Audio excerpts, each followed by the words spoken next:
Hello, faith leaders, and welcome to Breaktime. Today we are in Psalm 27. It says, "Some trust in chariots and some in horses, but we trust in the name of the Lord our God." I absolutely love and adore this passage simply because, there are so many things in this world that I think I take for granted. Like I wake up, yet there's oxygen to breathe. There's the sun came up. The sun's going to set. I don't think about those things on my daily basis. They're just things that I confidently know are going to happen.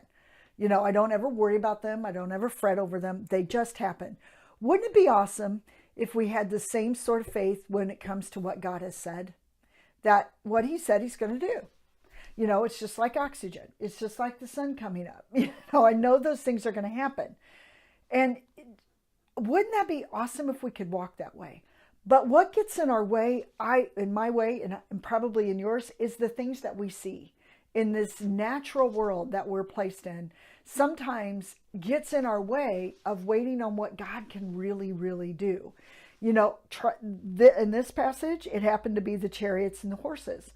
That was, some people put their trust in the resources instead of the God of the resource. And these were two things that went to war, was chariots and horses. And so sometimes people would put their faith in those winning the battles instead of the resources of the battles, instead of the God of the battle. Make sense? Isn't it amazing how David could go out into battle, but yet he disarmed himself of natural armor to put on the armor that God had provided him, which was what? Faith. He took his 3 stones.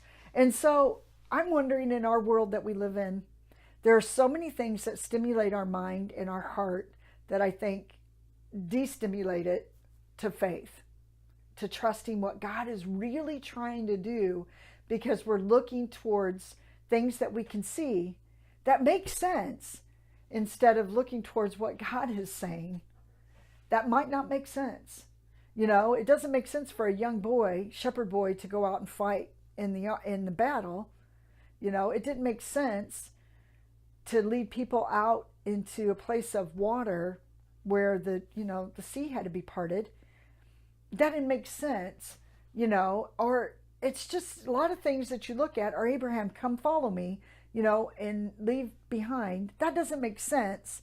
So sometimes Jesus going to the cross, when you look at that, he was a sinless, perfect man. That doesn't make sense. But by faith, things seem a little bit clearer, a little bit different.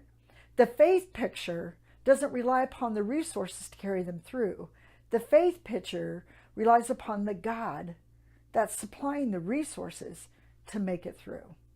Does that make sense? So when the resources aren't there, God can do miraculous things, children. And sometimes I think, in my life, it's worked this way. Sometimes God has to remove the resources that I'm relying upon so he could show me what he can truly do. Does that make sense? Are there things in your life, maybe in your workplace, that you're heavily relied upon this, instead of saying, wait a minute, I'm trusting in chariots and horses instead of trusting in the name of our Lord? I don't know, something to think about. See you tomorrow. Have a blessed day.